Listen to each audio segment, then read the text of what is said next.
All right. So thank you all for joining us for Parent and Family Services Tiger Talk. This is our last Tiger Talk for the spring 2026 semester. And we have a special topic that we're going to deal with today because we feel like it's something that impacts students in their health and wellness and their success. And we want to make sure that we're addressing that and giving you the tools you need and that topic is how to deal with homesickness. So we thank you for joining us. If you're joining us live on the session and you have a question, please feel free to put that question in the chat and we'll address that live. And if you're watching later, watching the recording on YouTube, and you have a question, you can always email Parent and Family Services at parents@memphis.edu, and we'll make sure that we address your question or we get it to our guest who can also address your question. And speaking of guests, I want to go ahead and jump into some introductions here. So, of course, my name is Heather Hampton. I'm the Assistant Director for Parent and Family Services, and I'll toss the mic over to Brittany. Hey, I'm Brittany Lester. I'm a Parent, Family, and Student Communications Coordinator. And Dr. Lou. Hi, everyone. My name is Dr. Linh Luu. I am the Executive Director of Student Health and Counseling Services at the UofM. All right. So we really appreciate Dr. Lou being here today. She is a well of wisdom and health information, wellness, counseling. We'll get into a little bit, have her give us an overview of her area of the university and how it supports you and your students. So, Dr. Lou, if you would just take a brief moment just to share what it is that your area does and what parents and family members can expect, the type of support they can expect for their student. Definitely. Well, first of all, thank you, Heather and Brittany, for inviting me to this very wonderful talk and series. It's just a wonderful to be the last speaker for the spring semester here. So thank you for the opportunity. Save the best for last. I sure hope so. And thank you everybody for joining us. I'm the Executive Director of Student Health and Counseling Services. So as the name speaks for itself, it's health and counseling. So I will talk a little bit about the services that we provide. So for the Counseling Center, we provide individual couples, family, and group therapy for students at U of M. If when not all of the people in the family or the couple need to be U of M student. We just need one person in the family or in the couple to be U of M student to qualify for service. We also provide learning disability, ADHD, and other psychodiagnostic assessments for students and for community members as well. We work very closely with disability resource services for students to facilitate this very, hopefully seamless process for students to get assessment and then get accommodation that they need. In addition to that, we also do outreach and prevention programs, a lot of workshops throughout the year for students, a lot of interactive programming for students to managing their stress and also to deal with various issues that they may come across in regard to their health and mental health and also in college in general. For the counseling center, we provide both in-person and virtual appointments. We really want to make sure that our students can have as easy of an access to us as possible. We have a walk-in system throughout the day, and we also provide crisis services 24/7 for students as well. And I want to highlight that this crisis service, the 24/7 crisis service, obviously is for students, but let's say if a family member has concern about students and just not really sure what to do, and it's 11 p.m. and you don't know what to do, you got a concerning message, or you just worry about your students and you don't know how to say it, or you don't know what the next step needs to be, please feel free to give us a call. We are happy to provide consultation for family members about your student, if you're concerned about your student. In addition to the counseling center, we also have a relaxation zone. This is definitely one of the services that is very well utilized by our students, and we typically open the relaxation zone for family during family weekend as well. Yeah, We have and they love two it too. yeah, and we typically have once a month, we have a faculty and staff day at the relaxation zone. We have two areas of the relaxation zone, and also also, I also wanted to highlight this for family to know that we also have undergraduate internship opportunities for students to gain opportunity to work in an office and to staff the relaxation zone as well. We have massage chairs and biofeedback programs and a lot of different massage and de-stressing station for students to come in and utilize. They don't need to have an appointment. They can just walk in anytime that they want and utilize all of these resources. A lot of the times in between classes, students will walk into the relaxation zone and just trying to find a quiet place to de-stress and to kind of regain their composure before they get on to the next stressful class. And last but not least, we also have a health center. We are a fully functioning minor medical clinic. We have lots of walk-in and many same-day appointments for students. And so we also have a small dispensary there at the health center. Students don't have to pay for access fee to the health center. And we have a fully comprehensive lab there that the charge is very nominal for students. Family planning clinic is included in there. We have a lot of health promotion and disease prevention events, and also a lot of undergrad internship opportunities to be learning more about how to do health promotion. If your student is in any type of healthcare major or health promotion, health administration, we take a lot of undergrad students at the health center as well. Wow. You all do a lot. And I think it's necessary. So that's one thing we really value what you do and what your area brings to the university, because students can't be their best self if they're stressed or they're dealing with something and they need to talk with someone, or they're dealing with something physically in their body. So I Absolutely. mean, your area is very, very necessary, and we appreciate, I like what you said, that if families have, they need consultation on how to help their student or what to say. I really love that you all provide that, because there are times where we don't we don't know what to say. And I say we because I have a college student myself. So, we may not know what to say, or we think we know what to say, but it might not be the right thing at the right time. So let's get some consultation from the professionals who can help walk us through that. So thank you for sharing that. And hope families, if you're listening, hopefully you able to hear some things in there that catches your attention in ways that you can encourage your student and nudge them. If you notice certain things, nudge them to utilize those services. So our topic is homesickness. And when I kind of think of homesickness, I'm like, okay, yeah, you miss home. But there's really a lot of research behind this, and there's a lot of ways that homesickness can impact students. So I want to dive into this topic since it's such a topic that a lot of students experience, college students who are away from home for the first time. So for our audience, Dr. Lou, can you define what is homesickness and how common is it among college students? Yeah, so homesickness is the feeling of emotional distress when you're away from home and in a new and unfamiliar environment. And moving away from home means that your routine and your lifestyle are interrupted, which can lead to stress and anxiety. And there's a lot, like Heather, like you mentioned, there's a lot of research out there, right? Like I think that a lot of the times when we talk about homesickness, sometimes people kind of undermine it and being like, oh, it's just adjustment, and you'll be fine after a few weeks, you'll be fine. But and yes, that is the case for a lot of students, and it's very common among students.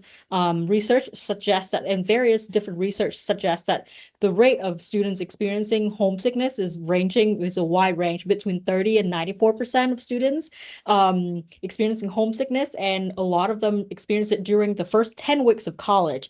However, also many still experience homesickness at a very different times during their education. So a lot, at the U of M, and just like any other college, we have a lot of fun activities at the beginning, right? And so like a lot of the times it feels like almost like a vacation, right? It's a vacation from home, that you're here, you're Right. new, and you're enjoying your time. And so actually here, we've seen a lot of students coming in with signs and symptoms of homesickness, and that lead to, sometimes it's more than that, right? It's lead to, anxiety, depression, after the fun period is over. So actually Mhm. outside of the 10 weeks of school, when around midterms start kicking in and they're realizing how they felt isolated and just so far and distance from their family. And so, but it Mhm. is very common.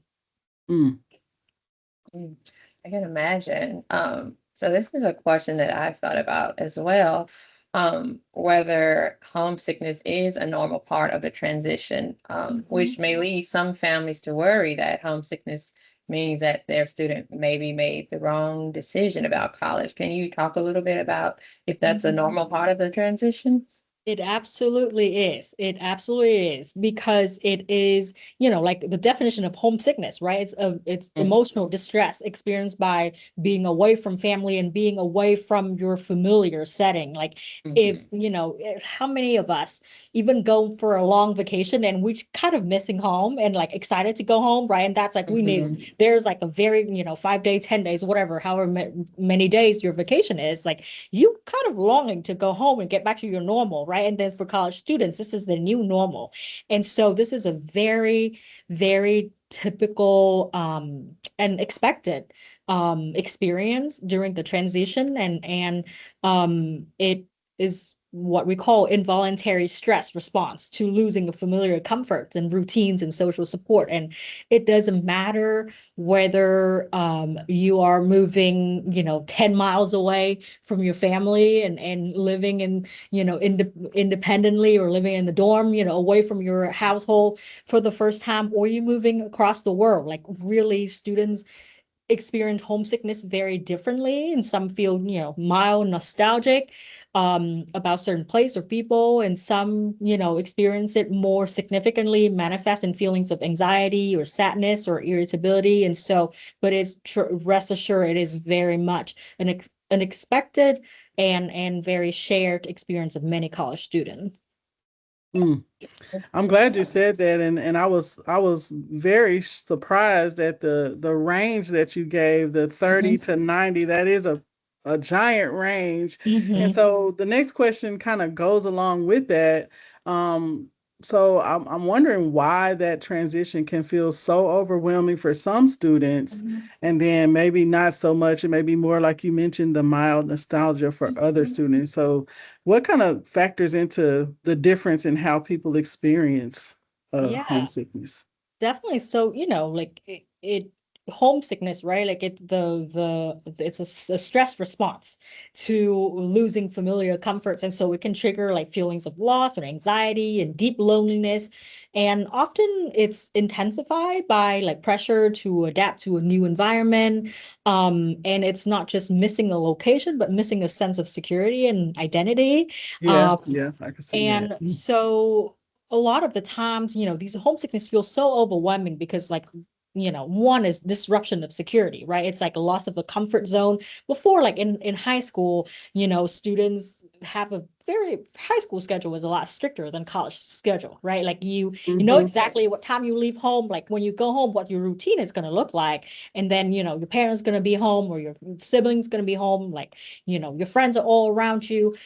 Here you have to reset your routine, and your routine mm-hmm. in college is a lot less strict, which, it can be fun at first, and then it can be pretty disorienting at the Yes. same time.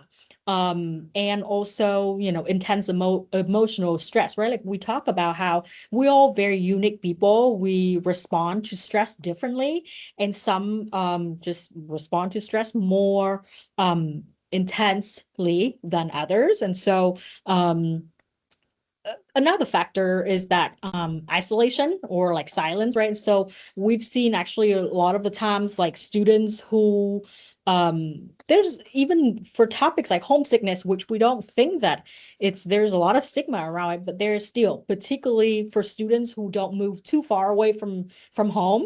And I've heard this from many students and saying that, oh, like, why am I feeling this way? Like, I know my family is in town, right? Like, my family is 5, 10 miles, 15 miles away, and I see them every weekend. And why am I feeling this way? And so they kind of suffer in silence almost, because they don't want to admit that they're feeling homesick, although their families live in the same city. Um, And if they, if the students isolate themselves, and avoiding new situation, because we know, right, like when we're in a situation when we feel fearful, like we avoid the situation. And so for some students, when they so afraid of exploring a new college environment and they isolate themselves, that definitely can intensify the sense of loneliness and homesickness. And it's culture shock is another piece, right? And we talk a little bit about it in terms of the scheduling piece and routine, but really the culture of college and culture of high school is very different. And so moving to a completely different environment and culture or city can really trigger a shock, and includes feelings of being lost or overwhelmed. It also that, if you come to the college environment, like there are students who, have done like some summer courses, right? Like here and there, or they, maybe from campus school, for example, they're more familiar with the campus setting, or they have a lot of friends here. And so that definitely can help. And then, if you just really expect that college is kind of similar to just how it has always been in high school and middle school, the huge culture shock can definitely intensify the sense of homesickness. Well, I love how you broke down like they could be missing a sense of security and identity. And then that you mentioned that some of the signs could be like they're isolating themselves from everyone or they're feeling shock. So, could you like elaborate a little bit more on that? Like, what are some of the emotional and physical signs that you may notice in a student that may be struggling with homesickness? Yes, and so it can be, feeling sad or down or depressed, feeling almost like this feeling very similar to grief, right? Like it's like a sense of transitioning and losing an old identity and adapting to a Mhm. new identity. So it grief over the loss of familiar surrounding and identity. It can exhibit in signs like anxiety or nervousness of, feeling very nervous talking to new people, feeling nervous going to classes, feeling nervous to approach professors, or just nervous of going to places by themselves. And I know, first year in college for me many years ago, it was overwhelming. And I remember it was very scary going to the dining hall by myself. Mm. And not until, and it was just feeling like, something that you didn't have to think about before, right? That you just eat your dinner at home, however the dinner setting at your household looks like. But now you have to really put so much thoughts into like, oh, like who am I going to sit with? Am I going to the dining hall? What time am I going to? Like, do I know anybody there? Like, should I Hmm. ask some people to go with me? What if they say no? Like, so there's Yeah. just so much thoughts that have to be involved, even in a very simple things like that.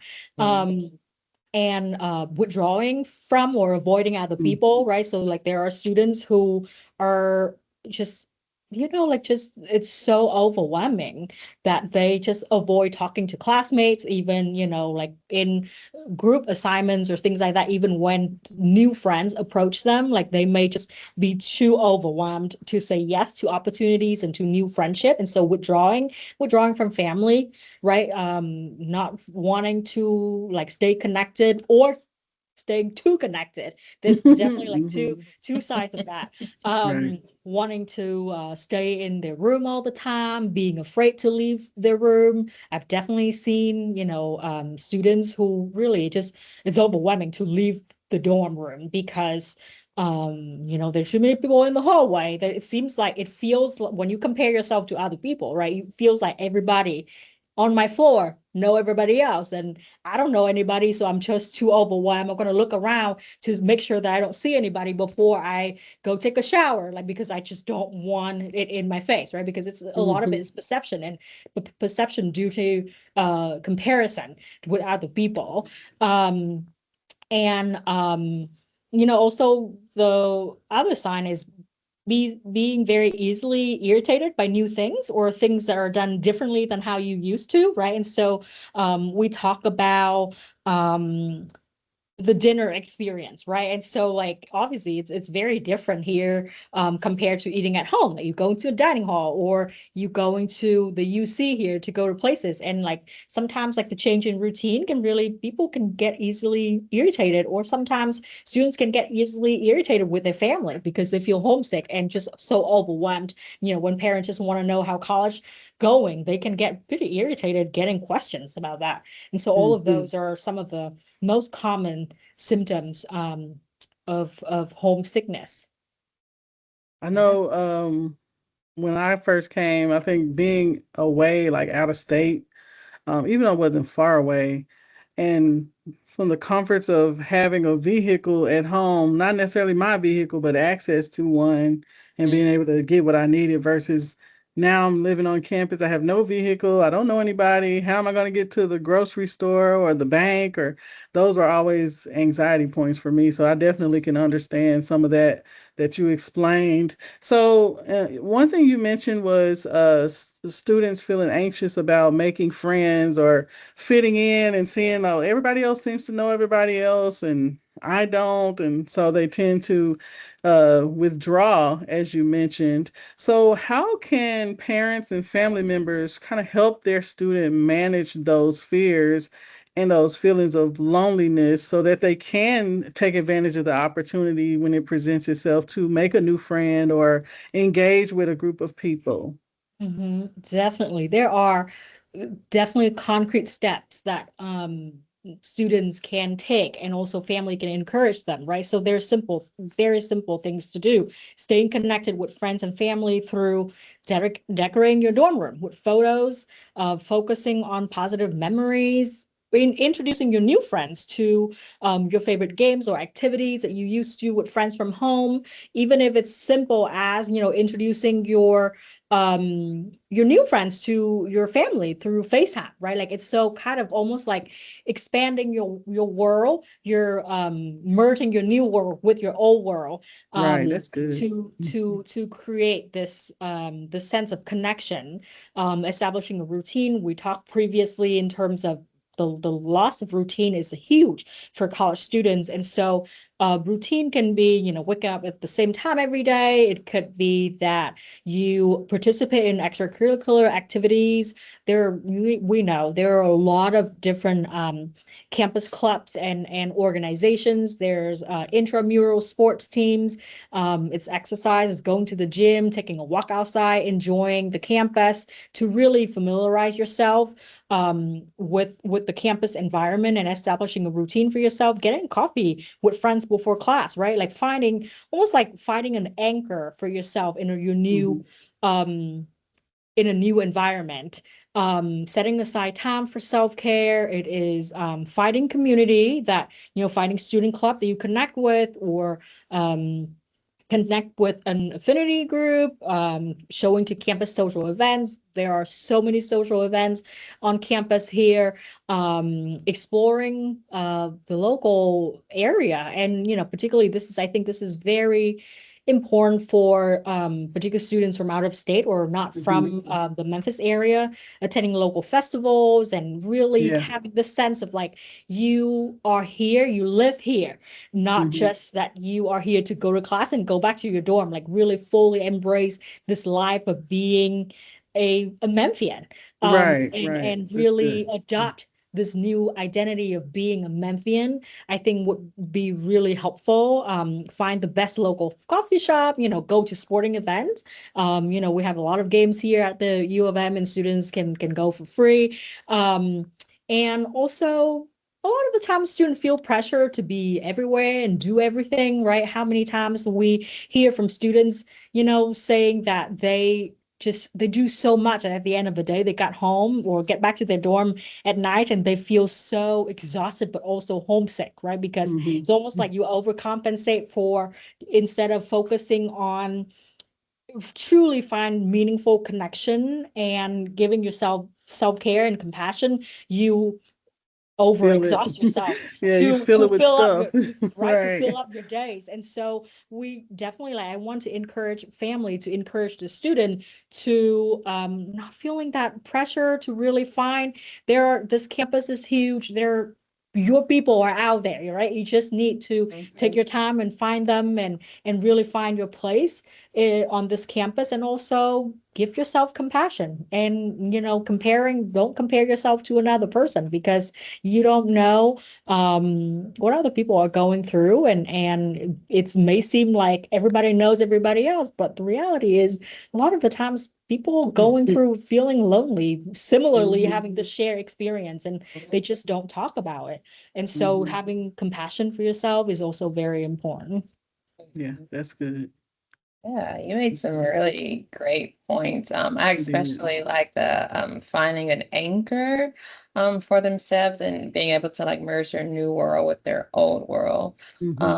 But switching perspective. So if a student is feeling this way, if they are feeling overwhelmed or saying they want to come home to their parent, how should the parent respond to that? I think that it really is, it depends, right? And you may hear this a lot from, particularly from people in my field. It depends. And it depends on how intensely they feel. And I think the number one key thing is definitely listen and acknowledge the feelings, right? Because homesickness can be pretty significant for a lot of people. And so I think listen with compassion. And a lot of the times, I think sometimes like family can fall into one of two traps. It's like two ends of a spectrum. One is like quickly dismiss. It's like, no, you're fine. Like it just takes time. Like you fine. And then the other end of the spectrum, family are so nervous that their kids are not able to deal with this, with college, and so very quickly over accommodate by, oh, like come home and stay overnight, or we'll come visit, and over accommodate for that. And so the students, like two sides of the spectrum. One, like nobody wants their feelings to be dismissed, right? Because their feeling is legitimate. Like they don't want to be dismissed. And on the other end of the spectrum, if families over accommodate for students to, like be so connected with the family, it gives no room for them to actually find their own identity and their anchor and their new room in or new place in their place in the new place on campus. And so like it has to be somewhere in middle. And so I think listen with compassion, acknowledge their feelings, and also hope helping the student to be almost like a solution focus, right? And helping them, in terms of when they move in, like help with the decoration of the room, and however it is to help them establish the routine and a check-in system. You don't need to be, calling every 5 minutes, but we want to hear from you. Let's make sure that, we maintain this family relationship even when you are afar. I think that planning to go to parents and family weekends, right? Like that's really important. That's usually, students are really excited to show their family about their new setting, and that definitely is a good motivator for them to really fully embrace in the college campus, so then they can have something to show to their family. That's really important. And I think that parents who are aware of the resources on campus, to being like, hey, you've been talking about being really homesick, and you've been, missing class, or been crying a lot. Like, I'm worried about you, perhaps going to see a professional to see if this is something that can be addressed, and should be addressed in a timely manner. And so I think that I'm hoping that parents can help student navigate that, because it is uncomfortable, right? It's a stress response. And so it Yeah. is very important um how we manage our stress response. And a lot of the times, when student can get through this hump, their relationship with their parents can really be strengthened, because they feel like, oh, like I don't need to be in my parents' house to be close to my parents. And now I redefine the relationship with my family as an adult, having this very adult connection with my family versus like being a dependent in the household. Mm-hmm. So I like that. redefining as an opportunity. Yeah, I really like that. It kind of brings to mind my own daughter. I was joking with my husband. I'm like, we've been getting a lot of I love yous since she's been in college, a lot more than we got when she was in high school. And I think she's kind of recognizing that Mhm. relationship and that support can happen whether she's in our house, in our presence or not. So I'm glad that you mentioned that. Mhm. Another thing you mentioned about students calling a lot, like every 5 minutes, they necessarily shouldn't be doing that. But I guess well now it's not even calling. They text and FaceTime and all of that stuff.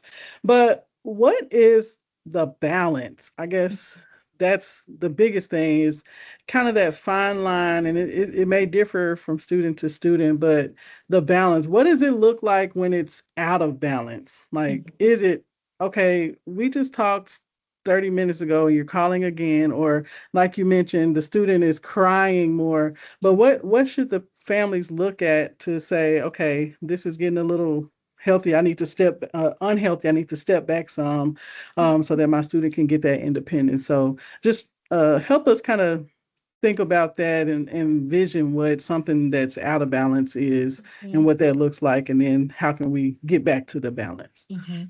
I And I say think we because I'm talking about I'm learning myself. I I'm a think parent of a college student. balance in and of itself is so subjective, right? And so Yeah. like I think that where is your baseline? Let's say if before college you and your student just don't text every 5 minutes, and then all of a sudden like your child now has to use the text message with you as like a almost like an emotional support because like they're too scared to do things. And so like I think Hmm. where's your baseline? How is the relationship before college? And what is the function of these communication? Because I mean, I've definitely seen students who just have that type of relationship with their family even before college, right? Like they just Hmm. really they've had a very close family relationship that they just text to let their parents know what they're doing, or like something happened in class they just want to share with their family, and it's a completely typical practice that they have done Hmm. even before college. Then yeah, like by all means continue the relationship and the way Hmm. that your family function, right? However, if I think it's like the functionality of these communication is what you should pay attention to. It's like if the text message as serve as I'm too scared to be going to class, or like I'm going to a coffee shop and it's, or like going to the dining hall or going to an event and I'm so scared to make connection with people, I need to call my mom. And sometimes that happens, right? Sometimes it happens.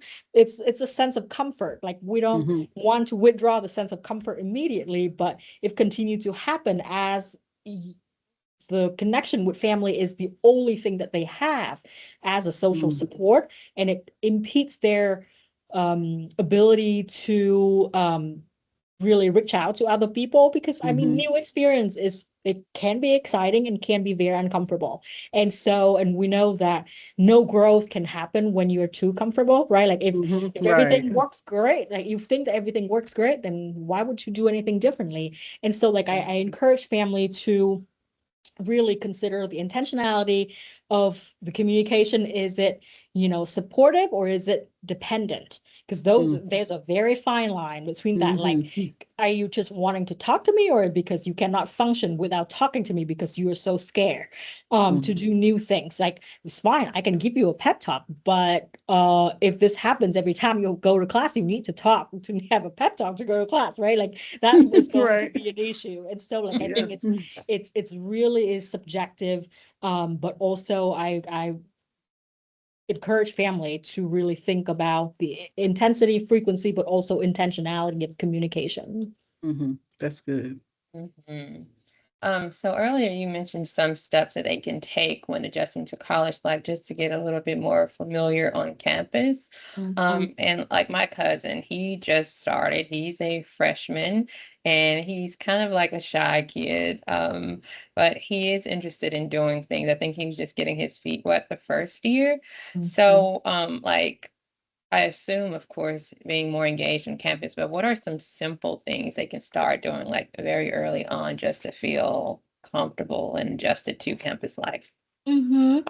There are so many different ways. There are definitely something for anybody, right? So I always saying that students should really consider their own hobbies. And so like if you play sports in, high school, then you definitely should check out our wellness center. There's a lot of intramural sports, and there are a lot of students there and faculty and staff as well. And it's a really great way to, I think that it serves a lot of different purposes. One is to have your own routine, right? Like if you go to the gym the same day, or at least you go to the gym like, same time, 3 days a week, right? So like whatever it is, it helps with routine. It helps like you use a service that is available to you, but also like joining a team, or if you have any particular interest, like look through Tiger Zone to see if there's a student organization that would share your same interest. We've seen a lot of fun student organizations here.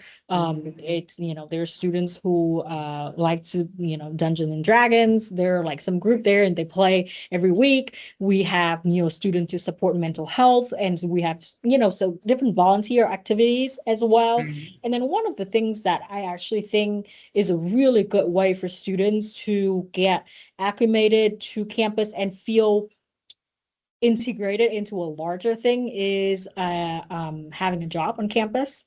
Is really a job or internship on campus. Not only that, obviously if you have a job, like will get a little bit of extra income, which is always helpful, but also Right. that you will get to interact with other students who work there, but also faculty and staff and departments, and really feel like you are integrated into a larger organization. It's not just you and yourself and feeling alone going to classes.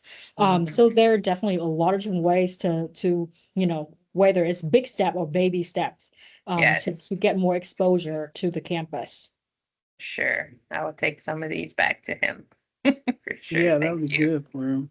Hmm. Um, I know our next question you kind of already touched on it about routines and even making a living space or your environment feel more connected.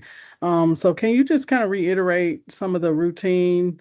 Um, I like what you said about if they go to the gym every day or 3 days a week, making Mhm. that the routine. But maybe they can. One thing that I did when I was very shy when I came to school. Like I was like one of those kids that was just afraid to talk to anybody. And Yeah, then I me too. sat there in my room and I was like, these people don't know me for one. So let me reinvent myself.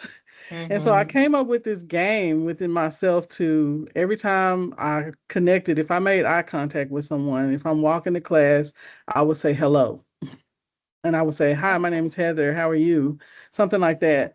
And Mhm. it felt weird at first, but that became my like game, my like personalized routine. People didn't know I was just speaking to them.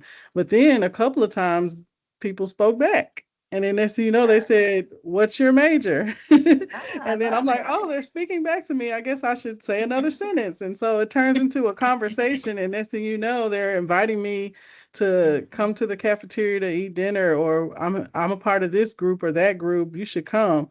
And so it opened up a lot of doors of opportunity. So I guess instead of asking that same question, I just wanted to share as far as a routine, it doesn't necessarily have to be schedule based. It could be Mhm. just something within yourself Absolutely. that makes you take an action Mhm. some. And that was mine because I otherwise I wouldn't have met anybody. I would just been so afraid Yeah. sitting in my room, not Mhm. wanting to talk to anybody. So I just forced myself to do something that was so it felt silly and uncomfortable to Mhm. me because I wasn't used to doing it.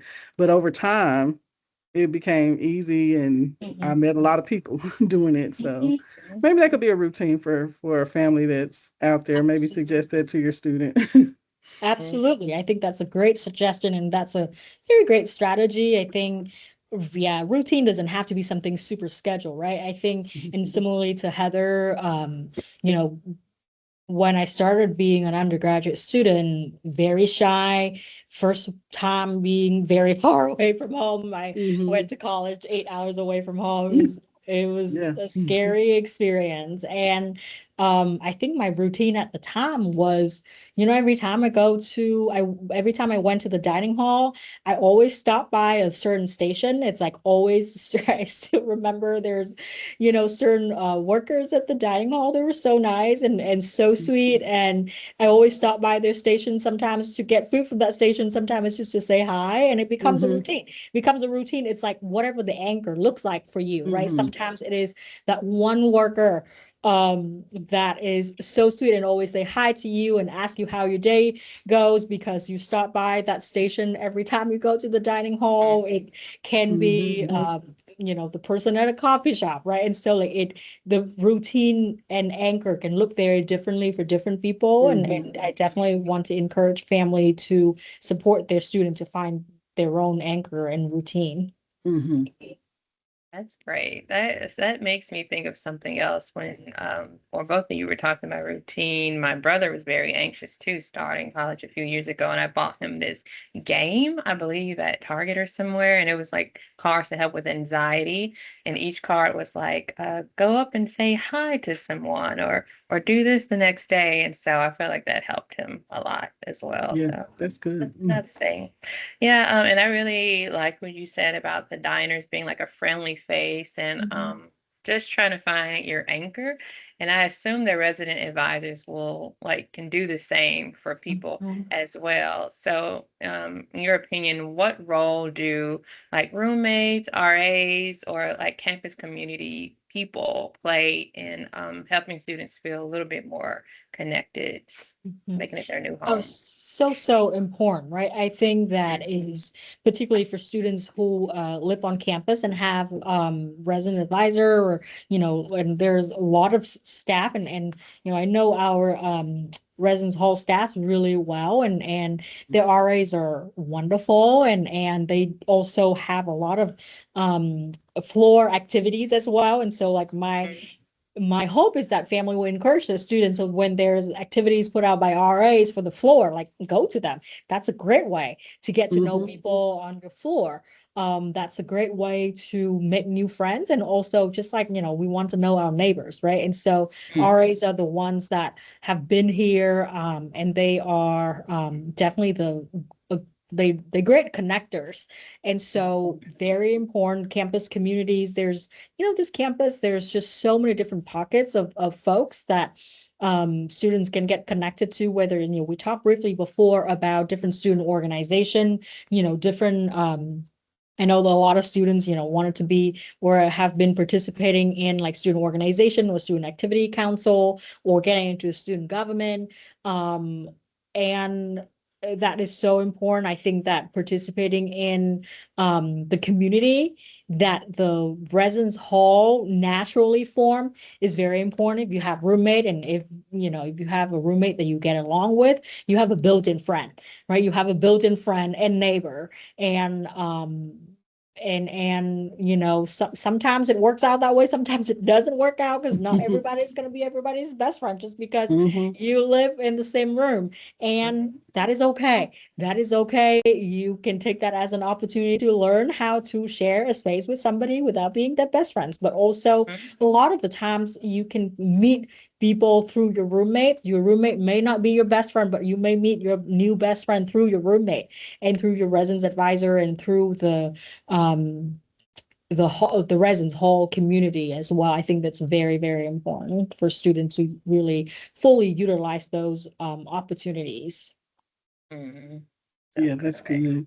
Okay. I still keep in touch with some of my RAs today, just because they were just so cool and always checking on me. Hey, come to our meeting down the hall or things like that. We've got Yeah. cupcakes down here. They knew I like Uh-uh. cupcakes. That was very helpful for me as Yeah. well when I went to Frosh Camp too, and then Oh I yeah. came back and saw we call them our camp like mom and dads at the time when we were off away, and then we came back and saw them on campus. So it did help make me feel much more comfortable, like actually seeing someone from, before the semester started. So those people helped quite a bit. So I know time is of the essence here. So I want to give Dr. Lou, I want to give you an opportunity just to kind of leave some last thoughts with families, kind of a message of reassurance, but also, hey, make sure you're not enabling your student and things like that. So what kind of last thoughts would you like to leave for family members that they can take back as we like to say to add to their toolboxes of support for their student? So I'll give you time to do that. I think that it's so important. We hope that parents know and families know that the students are here on campus with lots of support. And so a Mhm. lot of the time, students are just not aware of the support that is existing. And Mhm. so we hope that family can learn more of these support systems on campus, just like residence hall, just like for our shop, student health and counseling services, different student groups and opportunities to help students navigate that knowing that, just because your students have to be more independent does not mean that they are alone. You can still provide a lot of support for them, and they are most if you're not alone here. There are a lot of support here. There's a lot of peer support. There's a lot of staff and professional support here. And also, I hope that family will know that this is your students' community.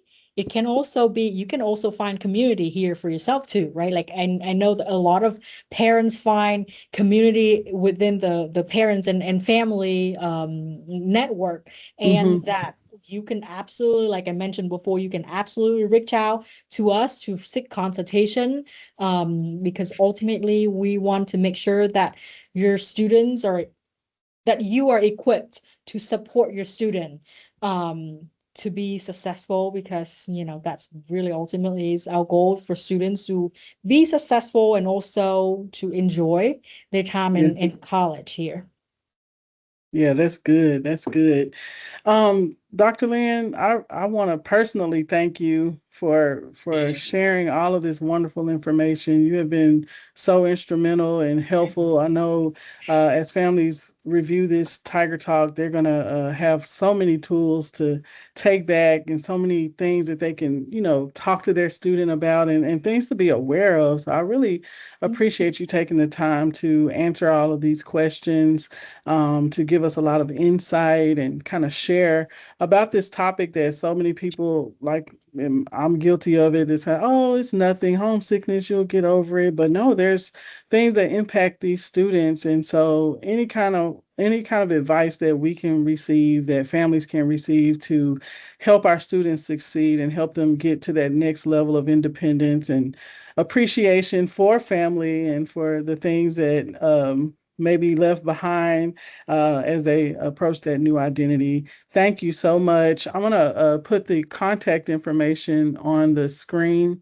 Um, excuse me, so that our families can see this. I did the Student Counseling Center information and also the Student Health Center. And of course, as Dr. Lou said, if your student needs to speak with someone, they can walk in at any of these or get a same day appointment, or there's the Tiger Care line, the crisis information line. So we want you to snapshot this screen. You can visit the website as well, or you can email us at parents@memphis.edu if you need assistance with your student, or you need just a reminder of where they need to go to get the help that they need. But thank you so much for being here. If you all have any questions for Dr. Lou, please reach out to what do you prefer, counseling at memphis.edu, or do you? I check both, but yes, please Yeah, email counseling@memphis.edu, or give us the call. My yeah. admin Devin will pass the message along. Um, Always happy to hear from parents and to support parents and family to support students. And thank you so much for the opportunity to share some of the knowledge and experience, and having the very wonderful conversation with you today. Yeah, thank you so much. Okay, Now, I've thank got a you. few little reminders for families. Our finals care packages and graduation yard sign. So, of course, finals is a very stressful time. We talk about stress and things, and students are probably thinking about home and how easy it may have been for them as they approach final exams and getting through midterms and final projects. So, one great way we like to encourage families to have a little tangible support is by purchasing a finals care package for their student. You can also purchase a graduation yard sign to celebrate your student's accomplishment if they're graduating this May. You can get your orders in now on our website. Get them in by Sunday, April 19th, because that's our deadline. And then we will have distribution for the care packages the last 2 days before the last day of class, so April 27th and 28th. And then yard signs will be distributed pre-sales, and we'll have some extras for you to purchase on site on May 7th and 8th, and that's during the cap and gown distribution time. And then, of course, we want family members to stay engaged and be involved and connected with your students' experience. And one way is by, we call them our VITs. That's very important, Tiger, our parent ambassadors. But we need parents to volunteer with us. And you don't have to be a mom or a dad. You can be a sibling, an aunt, a grandparent, a bestie, a mentor, former teacher. But we would love for you to volunteer with us this summer during new student orientation. We have family mingles where we're hanging out with some incoming families as they go through new student orientation. And they love to meet other families to help solidify that connection between them and their student and the university. And also our family and student panels, which are also held during the new student orientation day 2, where you get a chance to share your experience and your wisdom and things you've learned from supporting your student with the incoming families, who a lot of times are very nervous. Some of them are first time family members, or their student may be a first generation student, and so they don't really know what to expect. And so those questions and answers are very important in helping them become familiar with how the college going process is, and also knowing that they'll have that network of other families to lean on to help their students. So think about it. You can sign up for one date. We have multiple dates throughout the summer, but visit our website and click Get Involved to sign up. We'd love to have you be a part of that. And then lastly, and Dr. Lou mentioned this, joining the Parent and Family Association is the gateway to deeper connection and understanding of your students' experience. Of course, you get a newsletter every other week, so you always know what's happening on campus. We include tips and advice, ways you can nudge your student to be successful, to overcome that feeling of homesickness and learn how to get out there and find their community. So we want you to be a part of the Parent and Family Association. You can also go to our website, click Get Involved to join the Parent and Family Association. There's some other great perks too, but we won't go through all of that list. But it's a great way to meet other families and just have a good time while you're supporting your student. But that's all the announcements I had and reminders. But we thank you all for attending, for checking in. Continue to stay involved and engaged. Reach out to us if you need anything. You can text us or call us at 901-678-2115. Parents@memphis.edu is our email address. But we love supporting families. We love making sure you have what you need. We support you so that you can better support your student through this journey. So thank you for attending today. We hope that you got a lot of wisdom and insight from it. And we will see you on the next Tiger Talk. Have a great day.